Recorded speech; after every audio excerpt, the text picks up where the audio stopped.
Oftentimes when we think of 18th century cooking, we think of very primitive or super high-end cooking. But the thing is that there's a lot of in-between stuff. Very good dishes, oftentimes dishes that we can trace their history and we can see where the food that we like today came from. And this is one of those recipes, Scotch collops. I didn't know what this was for a long time. I saw it in cookbooks. You guys might know what it is, but I did not. And then I realized, hey, that's kind of like Salisbury steak. So we're gonna give this a shot. I think it's gonna be really good. It's interesting, as you can see, the ingredients don't seem like they would all go together, but they do, and this is gonna be wonderful. We see a hunk of meat like this, and in our context, we think it's probably gonna do one of two things. Either it's going to be spit and hung over a fire for something like a roast beef, or else it's going to go into a one-pot dish in a Dutch oven where you throw in some root vegetables and you make a stew. In the 18th century cookbooks, we see a vast variety of different ways to cook beef, veal, all sorts of different meats. And they're treating some of them the same, some of them differently, but we know as we go through and we see these different clues, they were dealing with tough cuts of meat a lot of times. And so this particular recipe is all about tenderizing the meat. So we're going to tenderize it. We're also going to cook it in like a ragu, a sauce, and that's gonna help keep it tender. And it even makes mention in the recipe not to let this get too tough because they see that coming. They see it way ahead of time, and we don't want that to happen. The term scotching can be a little bit confusing because it can feel like, oh, this means it came from Scotland, which this dish may have. It's been really difficult for me to nail down exactly where this dish originates. Now, there are answers online, but I'm not sure that I necessarily believe them because they're not citing where they're finding that information from. And I need to see that to know, okay, this is definitely where this came from. But in this context, scotching is scoring the meat or tenderizing the meat or kind of hacking at the meat, depending on where that's coming from. But really, all of this is about, we're gonna try to make this meat tender, and we're also gonna try to open it so that more flavor can get in there from the marinade or from the sauce or whatever you're putting on it. So when we cut this into steaks, we're gonna go ahead and we're gonna hack them up a little bit. Now, sometimes they say to actually cut thin scores into it. Other times they'll say hack it. Other times in different cookbooks, they will say to take the back of the knife and to kind of smack it that way. So there are all sorts of ways that people are doing this, but it's all achieving the same thing. We're going to tenderize and open up this meat. Today's recipe comes from The Lady's Assistant by Charlotte Mason. This book was from London in 1777. Scotch collops. Cut them from the leg. Fry them a good brown, but not too much. Take some good gravy, thicken it with a little flour. Boil it a few minutes. Add cayenne, ketchup, truffles, morels, salt, mushrooms pickled, grated lemon peel. Simmer this up. Just heat the collops through. Add what gravy came from them, but do not let them boil, or they will be hard, which is a great fault. Add forced meatballs, hard yolks of eggs. Lay around little slices of bacon notched and toasted, and sliced lemon. I'm gonna be 100% honest with you. I have no idea what they mean by bacon notched. And I understand that what they're going for here is they want a presentation at the table, and they want you to put the bacon kind of around the rim of whatever plate or bowl this is coming to the table in.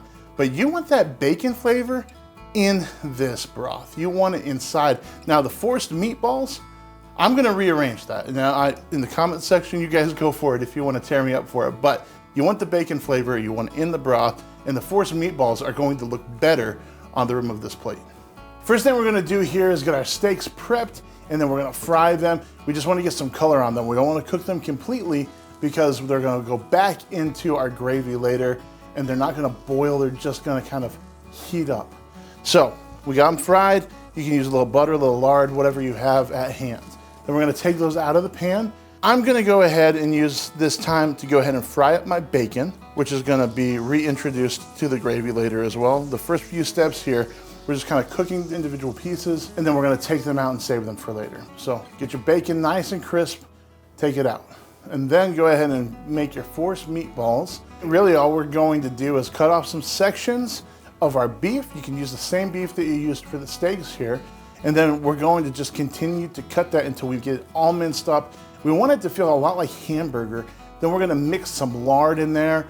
You guys can use different fats if you want to, but lard really does the best for this. Season it with a little bit of salt and just form those meatballs up, and then put those in, brown them all around, make sure they get nice and cooked, and then take them out.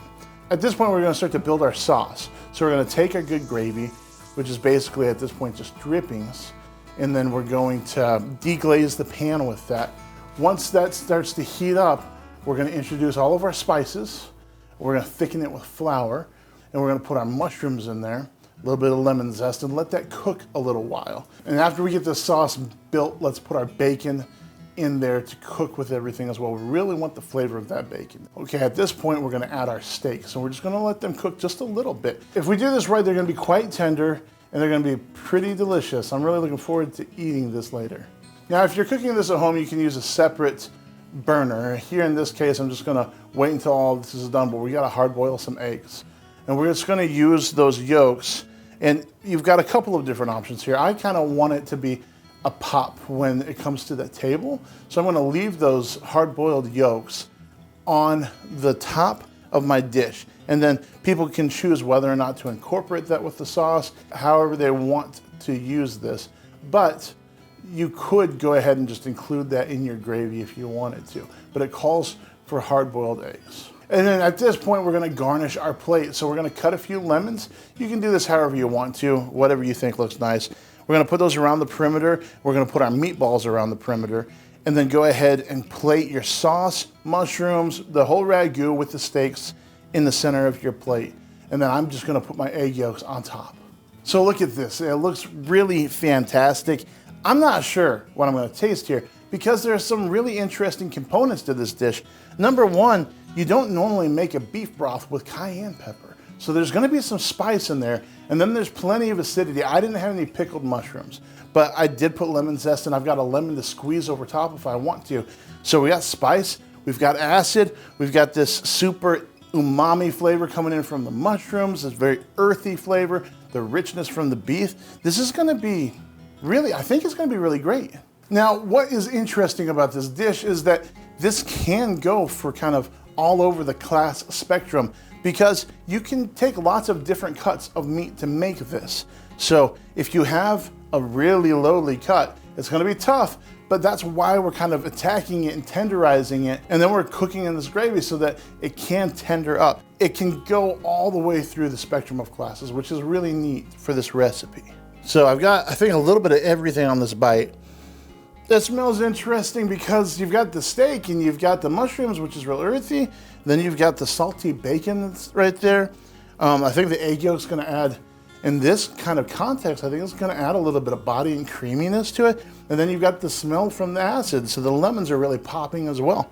Let's see, here she goes.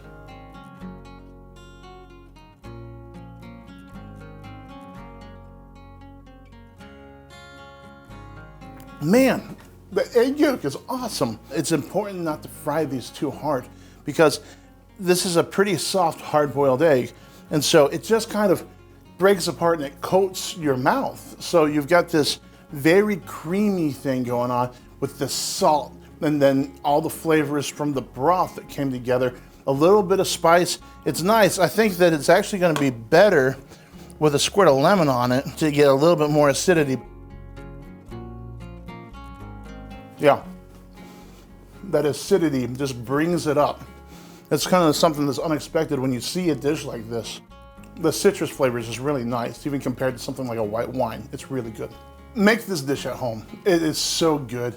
It is complicated, but not too complicated. It's not something that will scare anybody off. There are a lot of steps though, and it's a lot of fun. You really get to feel the cooking techniques. You get to just kind of lose yourself in the process, which was really nice. And I think you guys will enjoy it. Plus, it's up at the top dishes that I've ever eaten on this channel. It's so delicious.